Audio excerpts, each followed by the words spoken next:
It is talk show time right here on 105.3 The Fan. I'm Mike Rodriguez along with Nathan Wood and Jeff Kavanaugh. Plenty of Cowboys talk coming up over the next 4 hours, including Brian Broaddus coming up at 4:15, our DallasCowboys.com insider. And we've got some sound from Mr. Jones this week. Nate, were you surprised by what Jerry had to say? I'm never surprised. No, I take it back. I'm always surprised by what Jerry has today because he does such a great job of spinning it the Cowboys' way, and he did a phenomenal job this week. Phenomenal. Jerry talked about the offseason, talked about where his mindset is at going into this offseason. It's already here. Here's what Jerry had to say. It'd be very easy to say we're real close, but the frequency, 2 years in a row, looking at where we are with some of the players that we're going to be counting on for the next 2, 3, 4 years, then my thought was, let's don't be passive about doing some things that are aggressive to try and right that ship and get us over above the 8-8 and get us in a position to get in the playoffs and possibly compete. I like those words, though. Right now, aggressive, compete. And I think Jerry Jones and Jason Garrett look at this as, you know what, we might have 2 years left of this window. And that's kind of the question I want to ask the Cowboys fans out there as we start off the show. Is it Cowboy up right now or Cowboy down? What's the direction of this team right now? Do you feel good about it over the next 2 years, or do you think it's time to blow this thing up? Fan feedback, by the way, at Autoflex Leasing Fan Text 43733. And if you want to chime in, 877-881-1053. Is it going up still, or is it going down? The problem is, I feel like, and this is the way it's been the last 2 seasons, it's like a flat line. It's just going, boop. It's not changing very much because every year we come in with unrealistic expectations, and then what happens? As you've heard Jerry Jones say it, ever since the season ended, we go 8-8, and we're in the exact same boat that we've been in for 3 years now. Now, whether or not you want to put all your eggs in the basket of all these coaching changes, Monty Kiffin, Bisaccia, bringing in all these assistants that are apparently Jason Garrett's guys, we've been down this road before too. Were we not supposed to be Super Bowl contenders when we got the great Rob Ryan in here to run our 3-4 defense? So to me, selling me on the fact that we're bringing in all these new assistant coaches to make us better next year, don't ask me about that. Tell me how we're going to play on the field. Tell me how much better of a coach Jason Garrett might be, and let me know if all my guys, a.k.a. Sean Lee, Bruce Carter, are they going to be on the field? You made a great point, and I was just going to talk about this because you I said... do that a lot. Hey, boy, Nate. Jeff makes some great points, too, by the way. But you made a great point about the coaching changes, because if I'm a Cowboys fan right now, I'm just bored. I don't care who the running back coach is going to be. I don't care who knows someone that is going to be the next something coach, and that to me is so boring and numbing. I mean, and I know that our guys are there and they're breaking these stories and stuff, but I don't care. That to me, if I'm a football fan, you never hear about these guys very rarely when the season starts.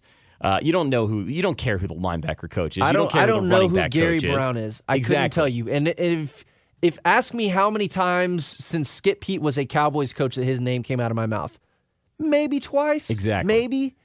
And even then, those type of guys, I'm not expecting Gary Brown to come in here and make Felix Jones all of a sudden a better running back and see his potential. I'm not expecting that. Now, when Monty Kiffin was hired, that piqued my interest. When you tell me you're making a giant change to how our defense plays, yeah. But after that, telling me we're going to promote a guy to tight ends coach and we got a new offensive line assistant and a new... All of that is water under the bridge to me. That is line item M, N, and O to me. So there's really 4 coaches that I care about. The head coach, offense and defensive coordinator, and special teams. I think special teams has over the last 15, 20 years has launched that department into, you know what, we should kind of care about that coach. All these other little guys, I could care less.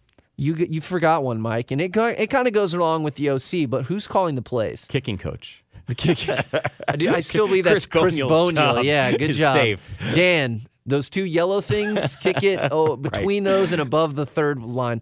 Now, the main one, and I'm being dead serious about this, and it's not a specific coaching position, but who's calling the plays and how does that change how this offense works next year?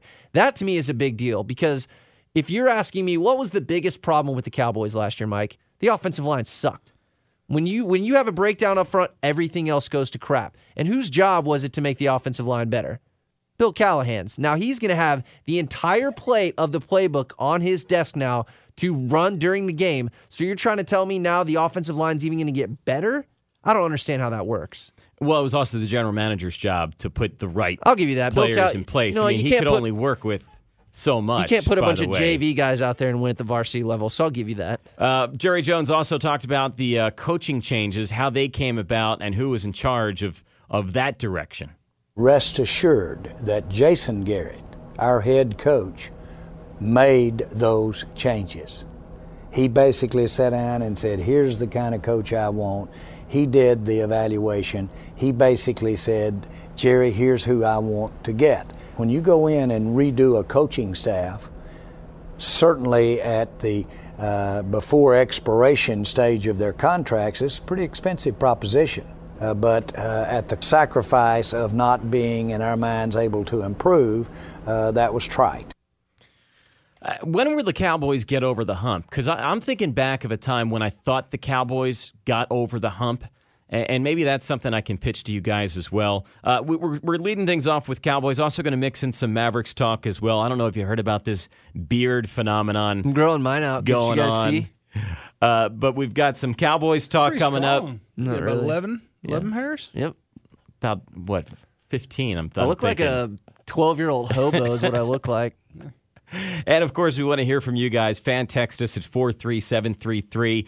When will the Cowboys get over the hump?